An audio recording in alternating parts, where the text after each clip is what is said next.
Hey everybody, welcome to Left Turn at Alcatraz, the only sports show that comes from the most evil city in the world. No, not Tripoli. No, we're not talking Moscow. Nope, not even talking Chicago. We're talking about Berkeley, California. Evil just seething through the streets. It's unbelievable. It's just a river of blood here every day from all the crime and the rampant free thought that portrays through our thing.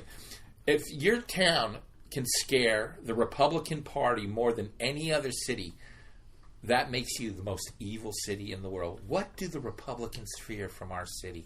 It just astounds me. Could it be free thought? Of course. Now, we're going to have our show today. We're going to talk about everybody's favorite player of all time, Colin Kaepernick. What a guy. Can you believe it? He's not only making NFL records, he's not even playing. That's amazing.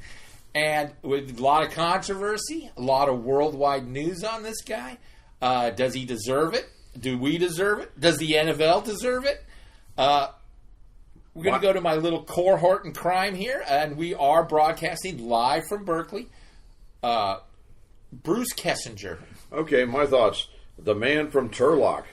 Yes, he's getting the controversy, and he did. He has also got an agent who decided that he should not get a option on his contract with the Niners and opt out when he had multi-millions of dollars that were at his hand, and he probably was not going to get a first-string job in that kind of money from somewhere else. You are jumping the gun a little. First of all, for our listening audience, Turlock is a little city nestled between Fresno and Bakersfield. It's in the middle of the state, and it is farm country like you've never seen. California farms compare to the best in the world. Not trying to brag here. You know, who cares about Silicon Valley? Who cares about Hollywood? Not me. I don't even go to movies anymore.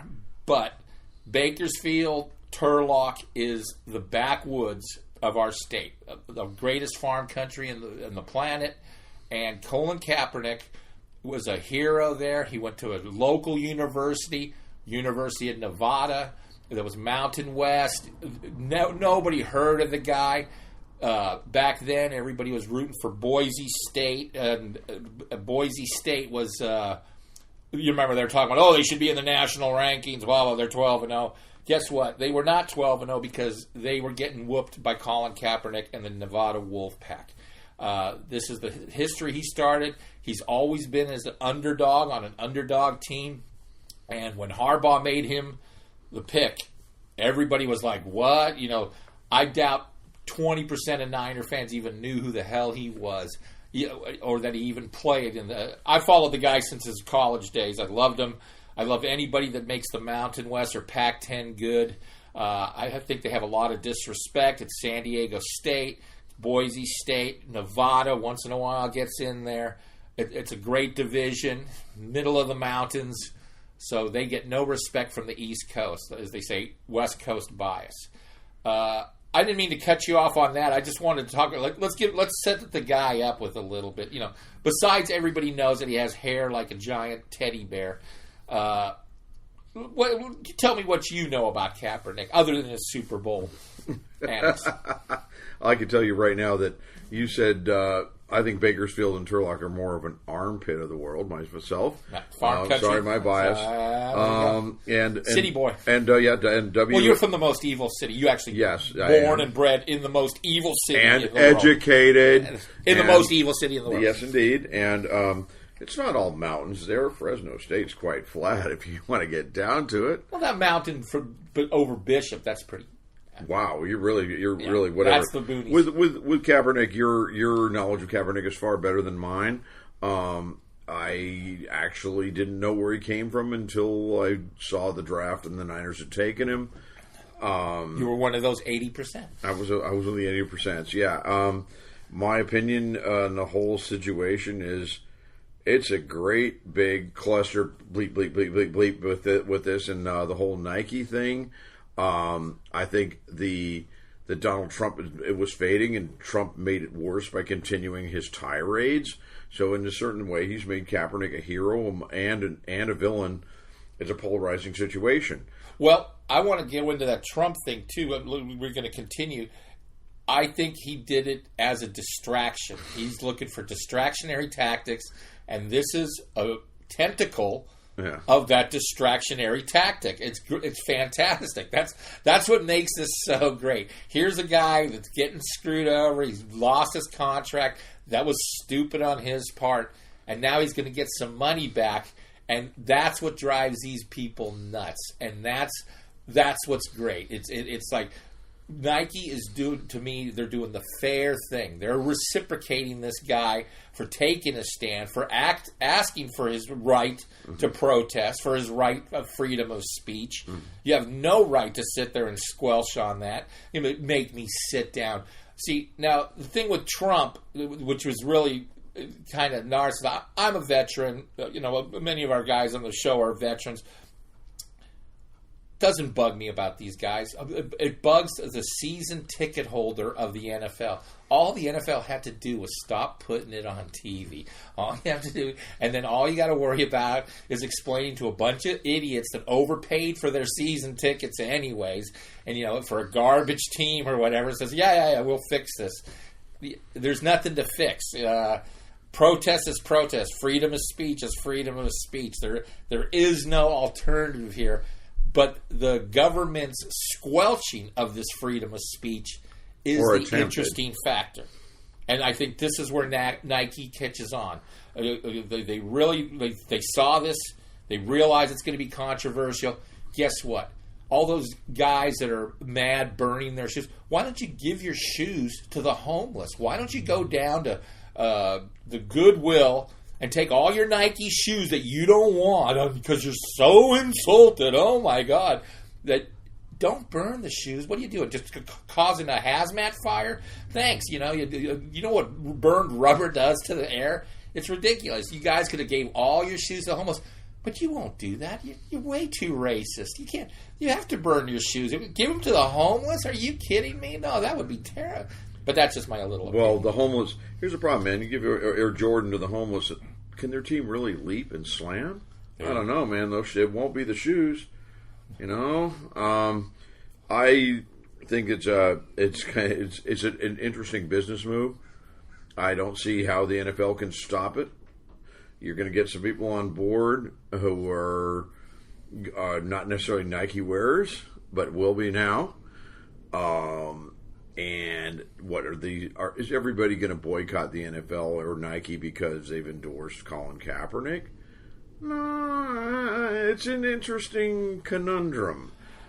I'm going to go with this, and I agree with that. I'm going to go with, I don't think you pissed off the people that were going to buy your shoe anyway. Right. Okay, so here's the thing. Now you have three markets. Okay, there's the middle, which is us. Mm-hmm. We don't care. You know, that's their right. They want to, you know, they could sit there and take a knee during the national anthem and says, I hate Trump. If I was living in the NFL right now, that's what I would do. I would take a knee. The minute I get all these reporters on me, I go, why are you kneeling? I said, because Trump's a total fool and we work for the Russians, or whatever you want to say. I wouldn't say, Trump came out with his BS and said, they do it because they hate police force and good, honest police cops that are doing their job and actually helping their community. No, that's not what the protest is about. You want to make believe that, and when you're talking to your idiot constituents, yeah, that stuff flies because you remember, you're selling this to a bunch of idiots. Okay? You know, we're not going to get into sitting there with the is this right or wrong aspect. It's a thing of, why are you telling people in the press that this is against the flag and against police officers and firefighters and our veterans? What a load of BS. How dare you use veterans to sit there and sell your political agenda? But it's nothing new from the Republican Party. And I'm not going to bag on them. I'm not crazy about the Democrats either. At least the Democrats got Osama bin Laden. So out of the yin and yang of that one, I'm going to give the Democrats a plus on that. Yeah, I know we're going off. Okay, now with football being visuals, I don't say they voice their opinion about Trump. I say they hold up placards when they are on their knees because everybody will see it. Talking about it doesn't work, and advertising. I've never understood advertising because I've never been a believer in it per se. I don't think I've bought a product because it's advertised. I've usually gotten word of mouth from my friends, but the masses. You're okay. That's what. Here's the problem. So right. I'm in a hole here because it means if I say they're idiots, then I'm being very, very snotty. And if I can't say that. I haven't succumbed to advertising yet. However, the politicizing of it is bad. And Jerry Jones, what a hilarious jerk he is. Well, he's a plantation sharecropper. Good, great Sherman. Absolutely. Great Sherman quote. He wouldn't pay him if he didn't have to. I love cotton T-shirts. Let's see, and here we go. You let Des Bryant beat up his mama. You had Michael Irvin snorting more cocaine than Columbia. They took on Hardy well after it was acknowledged that he was quite the violent person with his wife. And you let him Ezekiel Elliott, tooth and nail, like he was on death row and killed. You're right. You let them play. You let them play for committing an actual crime, and the guys who are protesting are exercising a right.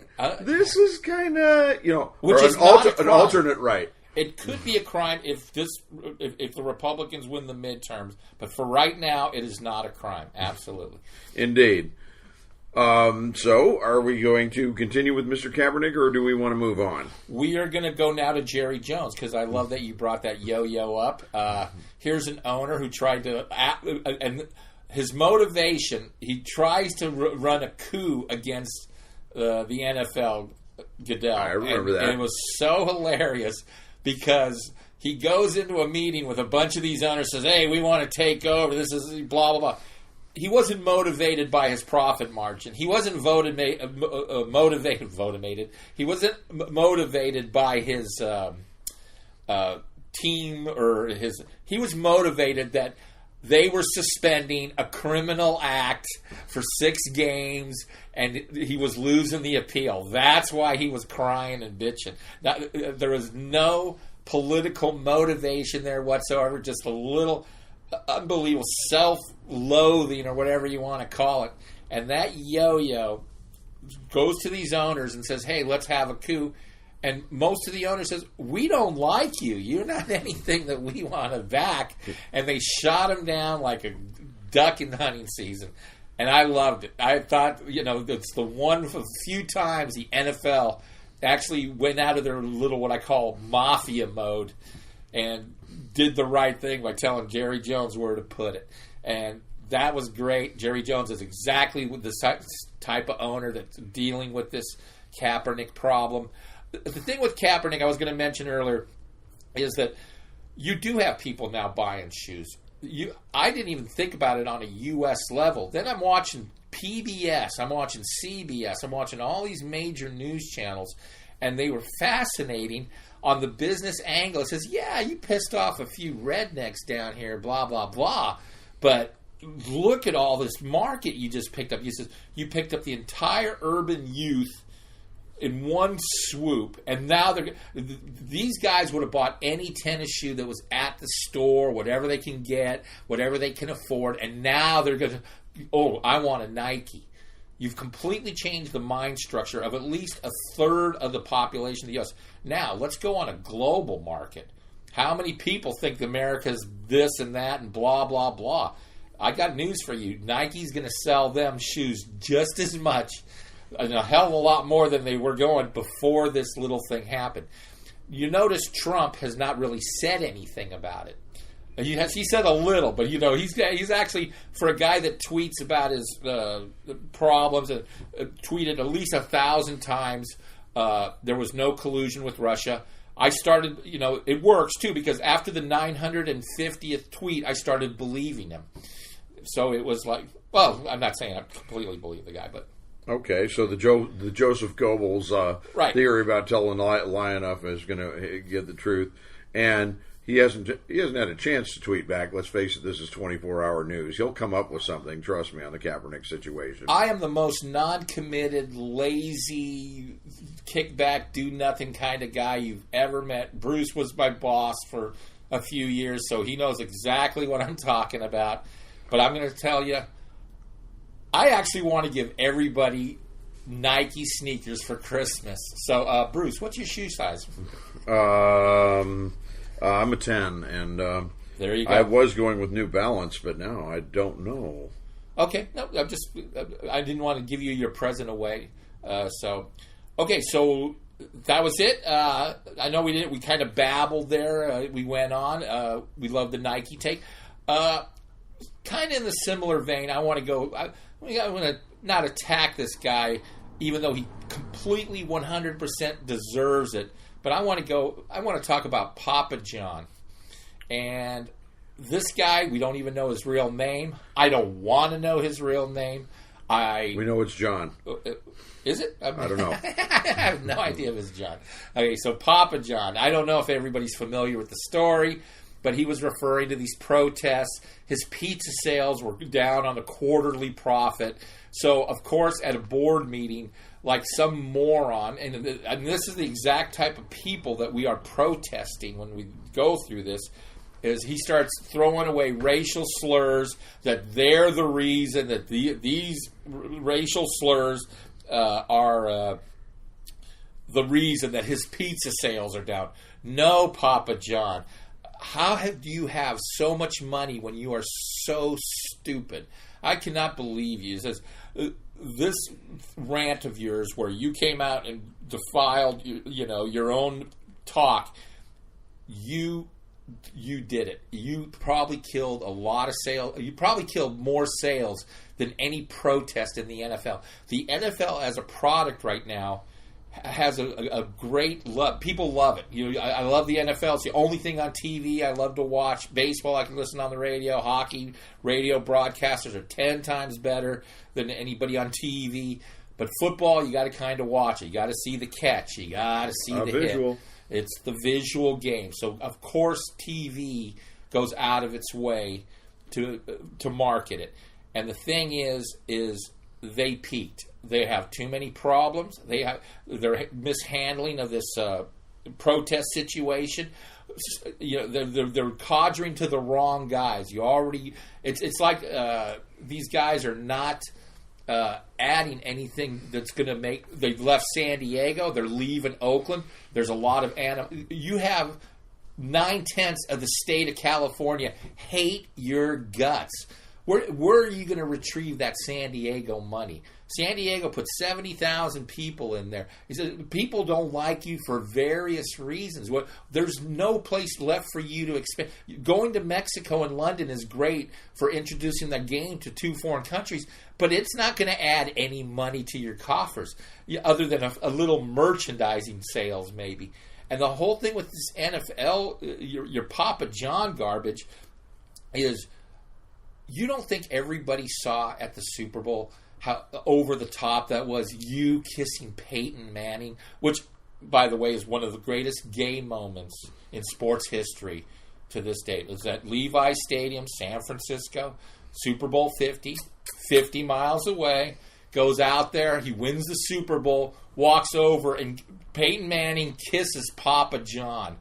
I'm not kidding you. I've never seen. What was I watching? What was that cowboy movie? Brokeback Mountain. Brokeback Mountain. Yeah, I said, what are they going to go into the locker room together? Come on, and you don't think that was so over the top that everybody knew how contrived it was? I'm sorry, I'm going on this rant with this, but that's the kind of person you are. And the fact that you're too stupid to hold your tongue at a board meeting and put out these slurs, I love it. I hope that you lost millions and millions of dollars because of this.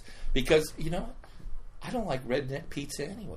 Well, yeah, the pizza was the first reason that he lost money. Right. And the second is it's... redneck pizza is much better than Chicago, New York. New York. Dallas, come on. Yeah, Boston. And Alabama pizza is... Alabama pizza. Good.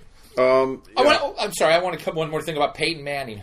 Peyton Manning goes out and he has millions of dollars. Okay, That's a problem with the system we have, is we're handing this money to basically businessmen with the IQ of a chimpanzee. Peyton Manning bought 18 Papa Johns. Why? Because of business acumen? Because he analyzed it and said 18 is the perfect number of franchises to buy to make a certain amount of money off of the money that he was already paid, that he could have just kept in a bank and drew an interest. No, he bought 18 because that's his uniform number. Ba-dum-bum. What business acumen? What genius? Harvard and Yale are going to study this economic genius for years to come, because he says, wow, he bought 18 franchises because it's his uniform. Thank God he wasn't 57, or he'd be eating toast right now. Back to you, Bruce. The Peyton Manning thing, and talking about stupid people, I mean, we could talk about the Mark Davises of the world later on. We're going to go to the Raiders at the end of the show. Yeah. Sure. Peyton is one of those guys that I don't consider stupid or smart. I think he's basically an average, intelligent guy who had a lot of talent, who came out and did his job, blah blah blah. But he was popular enough. There was never any controversy stirred with him. This guy just straight up played football, won Super Bowls, set records, and an opportunity was presented to him.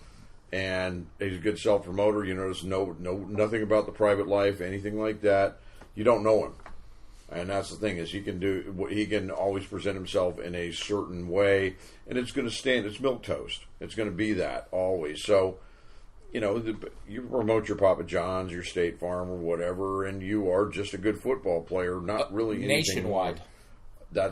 Was it insurance? Was that State Farm? No, it Remember? was Nationwide. Nationwide is on your side. Yeah, I got it. No, we had a joke. This was back on Sirius Satellite, but our joke was that at the time that commercial was that we were going, Osweiler took my job.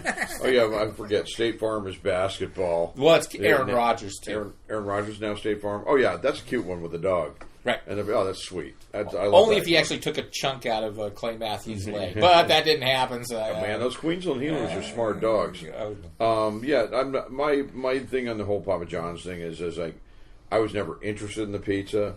I was barely interested in the owner. In fact, it didn't even come, and nothing until he was saying the guys lost him money as far as the protests were concerned. That was the first even hint that I'd seen the commercials, like, oh, Peyton Manning's promoting a pizza, great, a pizza I don't eat.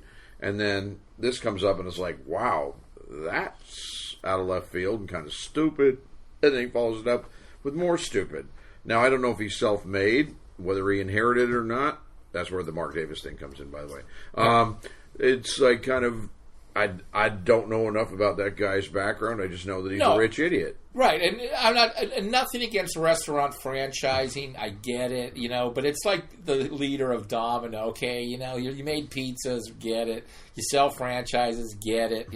People make money because they franchise your thing. Papa John's, the only thing I got with him was Peyton Manning and Papa John.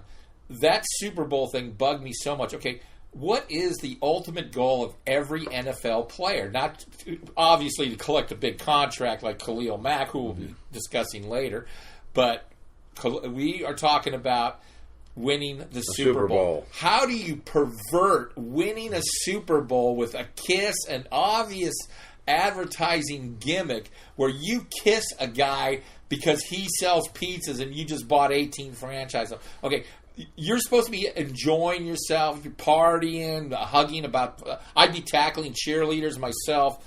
What are you doing going in the middle of the field and kissing Papa John? It's so contrived, so obvious, and it's sad. I mean, you took the greatest moment, your second greatest moment. I'm assuming the first was your first Super Bowl victory. I'm assuming that your loss to the Saints was not a happy moment. I would understand a kissing Papa John's after that, maybe, More like kissing ass. Unbelievable. That's what bugs me. And this racial controversy couldn't happen to a nicer guy. You think that your BS is actually coming across on anybody from the United States? Come on, we're TV zombies. We know everything on TV. We see something like that, we know if it's staged or not. That's half the internet right now. Is this staged or is this real? Is this BS? Or guess what? There you go. Sorry. I hope I didn't offend 16 or 17 of those groups that get offended, but I do that anyways. I'm shocked and appalled by your offending. It's you're going to see Peyton Manning just do what he does best. He's just going to fade into the background, and you're not going to know what his opinion was about what the guy said, and he hasn't voiced it yet. So this is just going to fade. Peyton Manning is going to slowly back out or own his 18 franchises and no more. And Peyton Manning is he's got plenty of money. He's got plenty of money. No, he's not doing he's somebody who can fade into the background without tarnishing a public image because he didn't say it, and he probably wouldn't have said it. He's smart enough to do that. He's played with black players. Yeah. That's the thing. This is an executive versus an athlete. Not versus, but this is an athlete who'll recognize, oops, this partnership is probably done. I will sort of fade into the background without saying too much, and that's what is going to happen. Well, that's most of Trump's staff right now. So, what staff? They're fading into the right. Yeah, where is Rex Tillerson when we need him? Well, let's go. We're going to go into football here. I was going to do baseball, but let's. We got opening week coming up. Come on, a little bit of football starts, and baseball is starting to plant. You're starting to see it come to its sort of not fruition for certain teams, obviously fruition, but we're going to go quick. I'm going to just me and you. We're back and forth. Oh, and also, if you want to call the show, we're at 347-205-9631. That's any of our shows. We have a Mark Mancini Sports, and we have a show in Atlanta, Primetime in Atlanta, and we have Dawn, who's great on her. She has a magic show on Mondays, and she has her commentary show right after ours on Wednesdays, and we have the L.A. West Coast. But those yo-yos are a bunch of Dodger and Laker fans, so nobody cares. And Friday we have our health show, and of course you can hear Mark on Sirius Sports Network on Friday nights with Fred Waller. Great show. Gets great guests, baseball guys for people that you've never heard of, but they're so fascinating. And that's on Friday nights on Sirius Channel 93 and 214, I believe. Sports Overnight America is the name of that show. But back to this. Our football... On our baseball, I'm sorry. We're going to go back to football in a few seconds here. Let's just go with division playoffs. Who do you like? I don't care about which teams are actually eliminated or not eliminated. Who is your division final, and who's your World Series champ? Bruce. I like the Giants. Oh, man, yeah. Okay. Oh, they're almost 500. They're not technically eliminated yet. Yeah. I'm not going to even speculate on what happens in the West. It's just too much of back and forth, and you don't know who is going to win the NL West. I'm talking. Right. The East is still kind of and the Central. I mean, then the East being what it is. The Braves are going to run away with this. I don't see the Phillies doing anything at all at this point. They've got injuries, people coming back. I see fading there. Yeah, I don't know, but like I said, let's just go. I'm gonna go with. I would love the A's to pull the greatest upset by Atlanta. Too much. I remember at the beginning of the season, I told everybody it was going to be an Atlanta-Oakland World Series. I think you remember that, don't you? Yeah, and I remember I laughed at the Oakland part, but go on. I didn't say Oakland until the Padres series in San Diego, and then. But I'm going to go with Houston is the champs. It's Red Sox, a team that's going to win 100 games in August. Well, they're not quite there, but pretty close. You can't go against them. But I'm going to take Houston over Boston on the fact that just Houston is the champs. Hopefully they get their bullpen problem. When you get into the playoffs, too, you kind of take a 10-man 10-man pitching staff, and you turn it into like 7. So you're going to just be playing your best 7 players. Yeah, So I'm going to give, and they've had the edge over Boston. So yeah, I kind of like Houston a little bit more. I agree. A lot of it has to do with not that I've ever liked the Astros, but I do like their players, And the Boston Red Sox, I've just hated since they became the Yankees as far as contracts were concerned. Of course, they had to compete, though. Yeah, from 1918 until whatever, the curse of Babe Ruth. Yeah, I guess they had to do that because generations of fans were never going to see them win anything, so they had to do it. And I'm going to go with, this sounds goofy, but I like Milwaukee.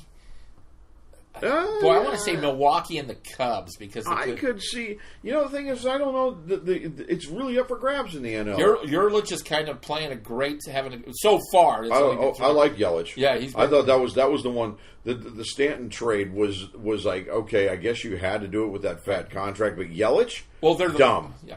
Stanton is also it is the Yankees minor league affiliate. Sure, but the Miami Yelich thing was that when they traded Yelich, it's like, okay, you really don't want to win this season. That was the one thing I just like. I thought they did that with D. Gordon a couple of years ago. That too. Like, what are you idiots? Well, Yelich has got a lot more D. Gordon's speed, and I'll get on base, which isn't bad. Yelich has got a lot more. I think he's a lot more of whatever tool player he is than Gordon is. I also believe the other NL team will be the winner of the NL West. I pray it's not the Dodgers, but I've learned that whatever I root for doesn't happen. Mm-hmm. So I'm going to throw. So why are we making these predictions then? Well, the thing is, I'm going to go with the winner of that on a blanket level, which I'll go even Colorado. I think Colorado. That's the reason I didn't even bother with the NL West. It's like you've got three teams that are going. Well, I think the winner of the dogfight is going to be worth World Series. Yeah, I don't. The winner of the dogfight, if it was the Dodgers and they're healthy, they could beat the other teams. I'm not going to give the NL West over the Cubs. I'm saying the Dodgers could, but not the other teams. There it is. Especially Cubs, Boston on paper. Yeah, and the differences would be obviously Houston. Yeah. Cleveland, like it's a percentage thing. It's like what percent does Houston have? So you still don't think the Giants could possibly 500? Absolutely. But I'm the first to predict this on this show. The Giants will be 500 in a division with three teams fighting for first place. Right. I think believe it or not, is very good in baseball. I say they're 80 and 82. And by the way, the team that no one's talking about that obviously isn't going to get them being 20 games back. Look at those Tampa Bay Rays. No, they're that's 11 or 12 games over right. 500. You're teaching these kids how to win. Yeah, but here's the deal. Here's the deal. You've got, and it's kind of like the Billy Ball days. They managed to keep their team in it before, and now this team is 11 games over 500. You almost have farther than more now. It's 11 or 12. Yeah. I know this, and the thing here is, do you take a gamble because they're a money losing team on trying to keep that team together for another year or just continue to do the prospecting? Because if they're going to compete in that division, they've got to win, and they have to win now. I don't see anybody on this Tampa Bay team demanding a giant contract that is not affordable. Blake Snell. You think he'll... Blake Snell, you've got two pitchers on there that are like... They already got rid of Archer to Pittsburgh. Yeah, well, that was okay. Yeah. The Snell, and there's another guy there. I can't remember his name, but he's like 16 and 8. You've got two people there. Manager obviously knows what he's doing, and admirable for him coming after Joe Madden do what he has done. Their trade, it was fantastic. And the trades that they made, I mean, Tommy Pham, that wasn't a bad pickup. They were predicted for dead last. Yeah, in that and division. you had and Sporting News. As the Giants already knew, they traded a good player, Matt Duffy, if he doesn't stay hurt. I kind of like it's kind of an interesting little coup. Kind of a aside there with the Rays. No, and to win in a division where one team is going to win 110 and the other is going to win 100. And basically, there's not a lot of wins. Basically, your payroll is 1/10 of the combined Red Sox Yankees payroll. So I'm kind of kudos to the Rays. And you also have Toronto, who completely sold the team. They got rid of I don't. Donaldson's gone now. But I kind of agree with Donaldson at this point. He was hurt a lot. Could he be a difference maker in Cleveland? Could he? Listen, you know how much I didn't know Cleveland was hurting at third base, though. I thought their third base. I would love to see the Cleveland Indians do something, but I don't think it's possible. Nice. Okay, and so then in going into other things, my stupid football move right now is the Buffalo Bills trading McCarron, and they're going. And where do you go? To the Raiders? The Raiders, yeah. And then what is with him? Why is he? Everybody acts like when they go to that team, he's the savior. You know, well, he's not the savior. But remember that one game where the Bengals had Pittsburgh by the throat in the playoffs, and McCarron started. He had a pretty good game, and really he wasn't at fault there. That was the implosion of the defense personally fouling everybody on Pittsburgh's team so they could score the winning points on that. And that was where I thought, frankly, Marvin Lewis should have been fired, because when your players are out of control, especially on defense, and he is a defensive coach, he should have been fired at that point. McCarron gets signed as a free agent by Buffalo, and then they trade him so that you don't think Josh Allen's ready. You put up Nathan Peterman. Nathan Peterman strikes. The name just strikes fear into the heart of people. Nathan Peterman. I hate to be an idiot. Where is he? College? Dartmouth. He was Dartmouth. Oh, and he played. Remember, you saw him in the playoff game when Tyrod Taylor got hurt. He started another game where they decided to bench him, and he was downright awful. So he had a decent preseason.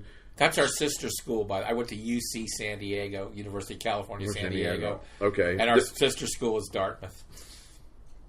Oh, God. Just send us your Oh, God. I know. It's anyway, terrible. It's a terrible thing. Yeah, that shouldn't even be brought up on national radio. But the thing here is, Peterman against the Ravens. Ravens was 7. This is my sorry gambling, folks. I'm taking the Ravens. It's at home. No, that's what we want to hear. Yeah, I think it's a little early. What about Niners in Minnesota? 6 points in Minnesota. That's a real tough call. Tough calls. When we say a tough call, that means don't bet it. Yeah. In other words, we want to give you the winner, right? In other words, it's like my college football bets. If it doesn't hit by a touchdown or more, I get upset. Okay. We're also looking at opening day. So is Kirk Cousins going to be all that?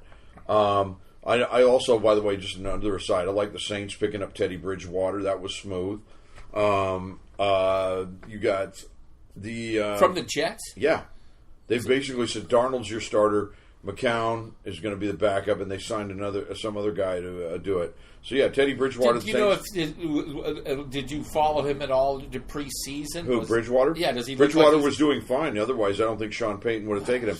Bridgewater is going when Breeze is gone. Bridgewater's their quarterback. That's what I think is in store here. Yeah. Because if he is fully recovered from this, Sean Payton doesn't have to groom him. He's already been groomed. He started for a couple of years, and he did well. If that injury hadn't happened, he'd still be starting for the Vikings. The only thing with Bridgewater, and I love this fact of football, is I think he's a great quarterback. I think he's got all the talent. But when you have a killer defense, that makes you look a lot better than you are. All right, well, let's go here with the Saints. They did draft young on the defensive backs, and there's a real good chance that defense is going to improve. And I'm I like the trade. I like that, and I think Sean Payton made a smart move. And is there any other thing? I don't know if I have enough time for a tirade about Mark Davis and the Khalil Mack thing. Well, I think we're going to go to that trade because that's kind of like our end game. We're going to go to the Raiders. We're obviously a Bay Area, and the Raiders, last time I checked, are still in Oakland. Yeah, I hope. Although the city is suing them, and they may be forced to leave by the end of next season if the suit wins. Okay, they can go play at the Chargers Stadium. Well, no, and actually get some fans. Sam Boyd Stadium, UNLV. That was I was talking to somebody else about the StubHub angle. Yeah, we'll put stuff. So no, if they play in LA, they'll actually fill the stadium. But the one thing is that we make this quick. There's no question in my mind Gruden had a hand in this. You're paying a coach $10 million. What's your general manager going to think or do? McKenzie, defensive guy. Gruden, offensive guy. Khalil Mack, defensive player of the year. I look at Gruden thinking he's going to overcome this. And another sort of point thing, over/under, take the Rams, Raiders. 36 of the 49 points should be scored by the Rams. Nice. You know what? I'm going to let's go. I'm going to go long term with you on this. We discussed this earlier about Khalil Mack. The thing is this owner is leaving for Las Vegas. He's kind of like Donald Sterling when he had the Clippers. Went to all these Clipper games in San Diego, sat in the front court. Every time mentioned, he was booed. You know, and later Donald Sterling was kicked out of the NBA, which, for the reason that he got kicked out, I'm not a big fan of. The fact that he did get kicked out, because I always thought he was a slug for moving the Clippers, it was fantastic. I have no love for Spanos. All these owners are what I call inheritance brats. They never wanted for a day in their lives. If your dad owned an NFL team and you're sucking on a teething ring or whatever, a pacifier, and I'm talking about in their 20s and 30s, you're useless. Okay, you have no. If I thought for 1 second, like Mark Davis or Spanos sat there as a kid when they were 10 years old and analyzed every part of the Raiders like their dad's team, I would say, great, welcome aboard, good luck.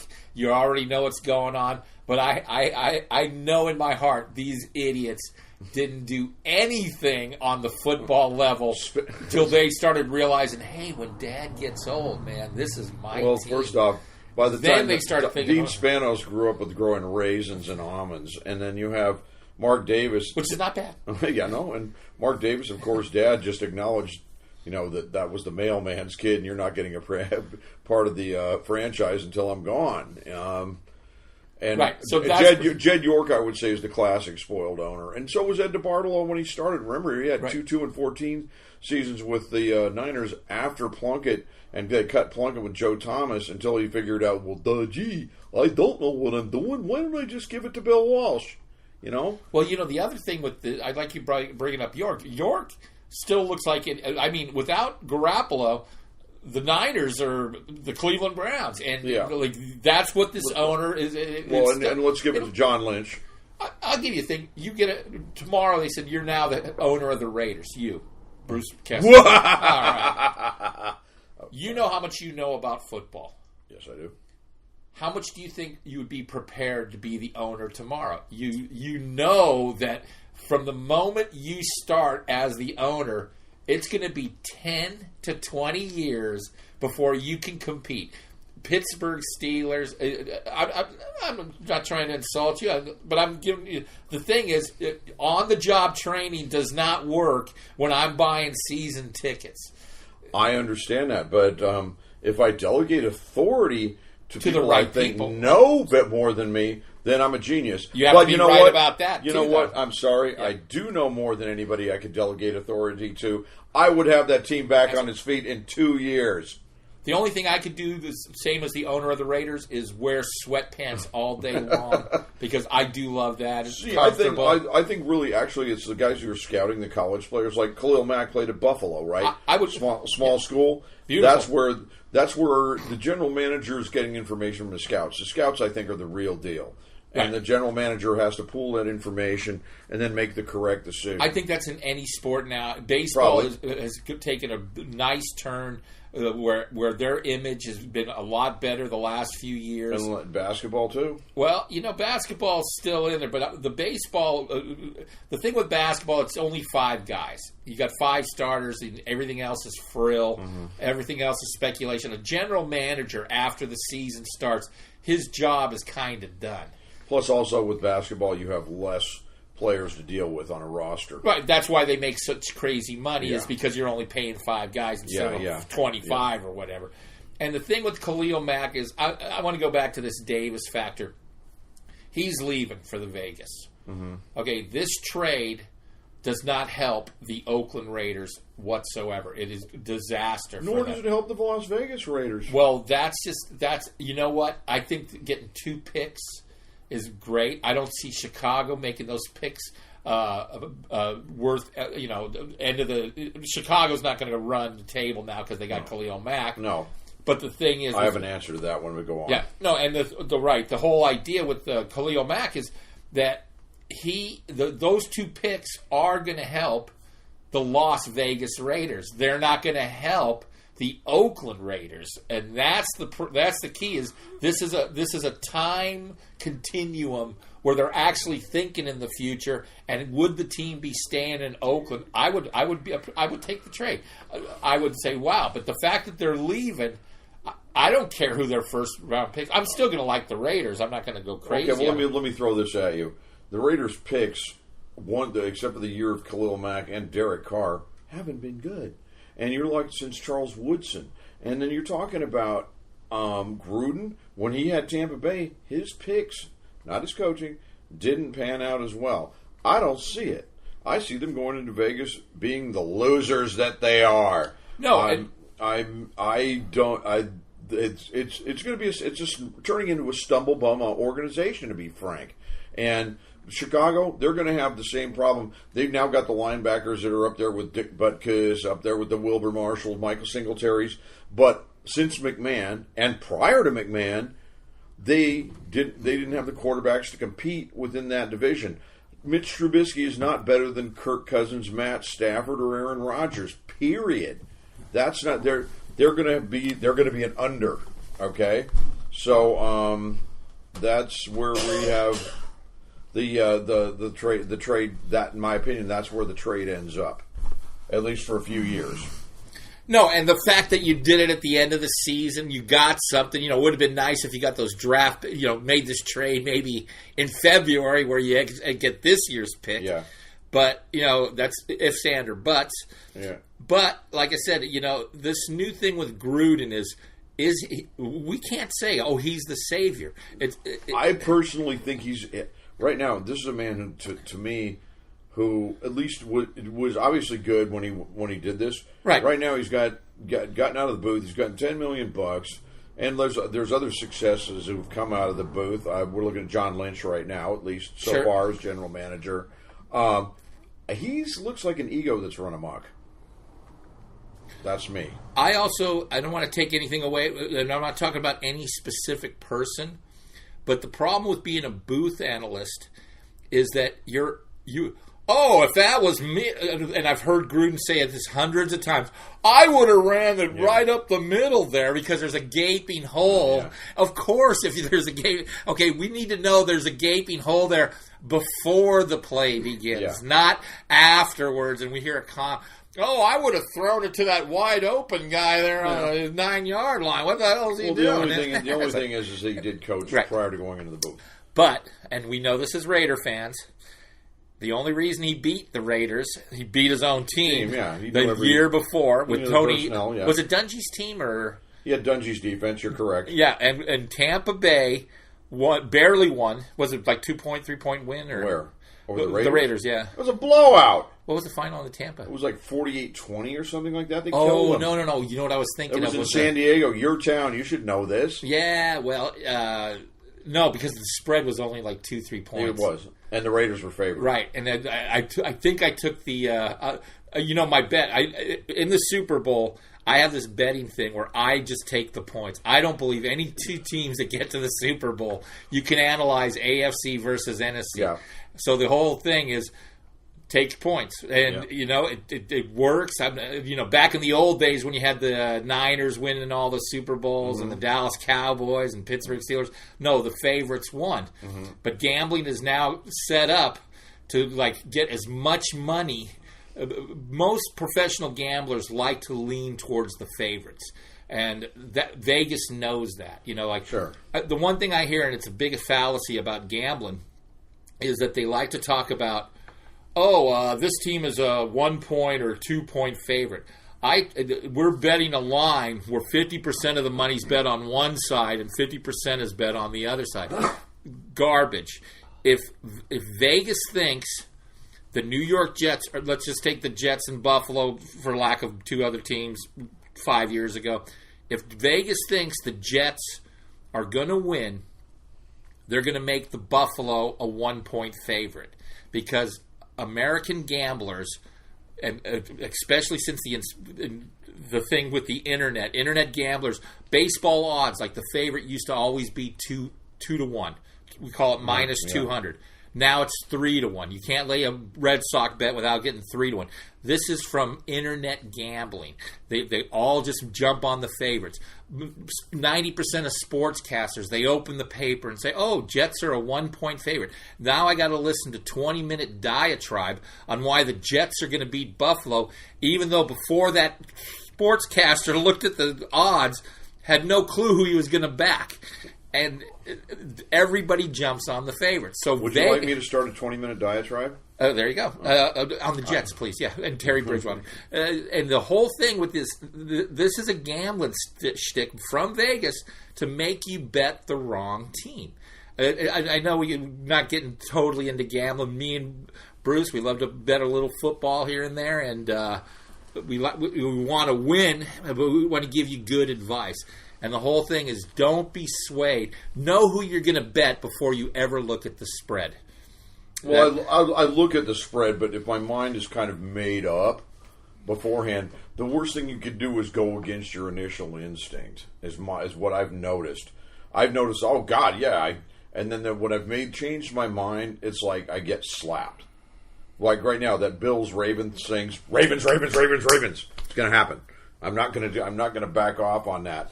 In an over-under, I have to really decide, but in perfect weather, I see the Raiders maybe scoring 21 points, and I see that defense getting absolutely shellacked by the Rams. I do like your over. I love over-under bets. It's a little more mathematical than picking a winner. And weather-related. Weather-related, but the over-under, the random factor that kills the overs and unders is the pick six. I love it's killed me many times. Right, and the whole thing with the pick six is the reason it's such a lousy way to lose a bet is you have the under, you're 100% right, the defense is smothering an offense. That's what you're betting on. Yeah. And if you're betting the under, and then a pick six happens and throws everything. Brings back memories of Trent Dilfer and Geno Smith. I'll give you a good one too. This actually happened in that Stanford game. We had San Diego State and Stanford play, and Stanford was the heavy favorite. But one thing I've noticed in football, both pro and college, is if a team at the end of the first half gets a touchdown, it's 2 minutes. I think that's a backbreaker. Going into the locker room, you didn't hold them. If you hold them to a field goal, let me throw this at you about that game because I watched it. Well, I'm talking about any game where. But it was like San Diego State had it was all them. They'd stopped Bryce Love. Their running back was going for over 100 yards and a half. But there was that one play where he bats the ball in the air, and the quarterback made that stupid play on the safety. But even after that, the defensive lineman bats the ball in the air. He's got the interception. He's not going to score a touchdown. He's too slow. But he's going to be there at the Stanford 30. He's got another 10 yards. And then the ball got slapped out of his hand by the offensive guy, then goes back to Stanford, and then they score the touchdown. At that point, my bet turned into a foreboding of horrible things to come, and that's what exactly happened. Well, the thing with Stanford is they got their 3 primary guys back, which was Costello, Loved, didn't go pro, and Whiteside, Whiteside. That guy, they threw 20 passes in his direction and just made him jump ball every defender. There was lethal. No way to contain him. This guy is not catching the ball because he's wide open and nobody's near him. This guy is catching the ball because he's mugging the defensive back. Oh, I saw him mug. I saw him push up. Oh, my God. And you know what? This guy, they thought, he should go to the pros last year, but he took another year at Stanford, probably to get one of those lousy Stanford degrees, That's going to get you nowhere. He's going to work at a hot dog stand after his NFL career. But that guy is going to be in the NFL. I think staying at Stanford for the extra year is fantastic. Judging by the initial game, I agree. I'm going to give Cal kudos for their victory over North Carolina, even though they blew the spread. Yeah. Well, they still won the game and you got your Virginia Tech. Come on. Okay, so North Carolina had about 13 guys on suspension. Okay, okay. But the thing is, the Pac-12 North is the baddest division, like in good. The USC, UCLA, they lost their quarterbacks. There's a big drop-off there. Arizona State can make a little noise, but they got a new coach. How good's he going to do? Yeah. The North is where the champ's coming from. It's where the quarterbacks are. Well, Washington had a great game with Auburn. They barely lost. Had they not given up the touchdown at the very end there, but maybe a field goal, then they had a great chance to come back and kick a field goal themselves. Yeah. They did get the ball down to the 40. But they were both ranked in the top 10, Stanford and Washington. Yeah. And the only reason you got to give it to Washington is they got the home game. And can Stanford go into Washington territory? And that's a big deal in college sports. It's a lot of times it is just a matter of who got the home game. I'd have more faith in Cal going into Washington than Stanford. Let's be Cal frank is here. going to be a great team, but they're not. They're going to be lucky to make the bowl game. You didn't hear the bias in my tone, did you? I absolutely. You know what? I'm not going to listen to that. I don't need. I don't need Yeah, I your know, negative waves there. We're supposed to be analysts, not fans. Yes, exactly. That's not happening. Yeah. I'm actually just going to keep doing what I do. All my analyzations, if you want to, is that a word? Analysis. Analysis. Oh, holy crap! Is that I like to? I do this job or whatever you call this, where we are basically still just.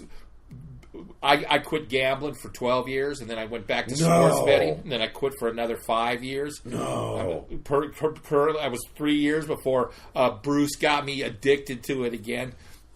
And Such a pusher, man. yes, pusher man. Yeah. And so betting, sports betting is a blast because it is, it is what it is. And, Well, here's my theory. Yeah. With baseball and basketball, it's one where you just do it at the beginning of the year, and then 6 months later you don't worry, and you don't have to worry about it until they're eliminated. Football, it's a weekly thing. There's hype, and you get addicted. I have to admit. No, I'm going to give you a better. This is on a gambling level. Mm-hmm. This is mathematics. My almost math degree from UC San Diego. The thing about there's a thing called number of plays. Mm-hmm. So you play blackjack. Okay, you could lose $50 in about a minute. That's what it takes to deal a blackjack. I've done 30 seconds. Okay. Well, I mean, if it depends. Reno or Vegas type of dealer you got. You can lose that. And the great thing about a sports bet, and this is why I quit. I don't buy scratchers. I don't do none of that other junk. Bingo, none of it. No. I bet sports because the bet is made. It's 4 p.m. East Coast games. You have your 7 o'clock swing on your West Coast.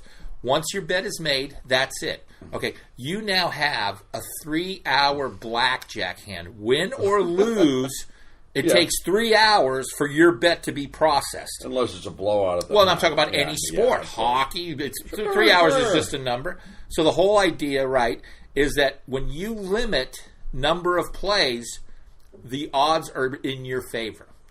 Sure. It's a dumb thing, but most people when they go to Vegas, they'll play blackjack till they lose. In other words, you take $1,000 there, you bet $10 a hand. See, I'm more of a 7-card stud guy. It takes a little time. You get to see the cards, all of that. Absolutely. Blackjack is boom, boom, boom. Well, no, I'm talking about the thing is you can limit football. You bet on the baseball or whatever the 2 games.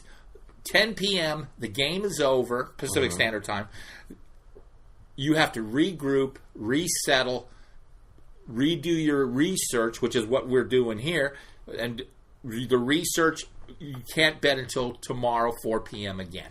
Basketball or whatever sport you're dealing with. Yeah. And that's what makes it so I say, to all you addicted gamblers out there, quit gambling on all that other junk and just bet on sports.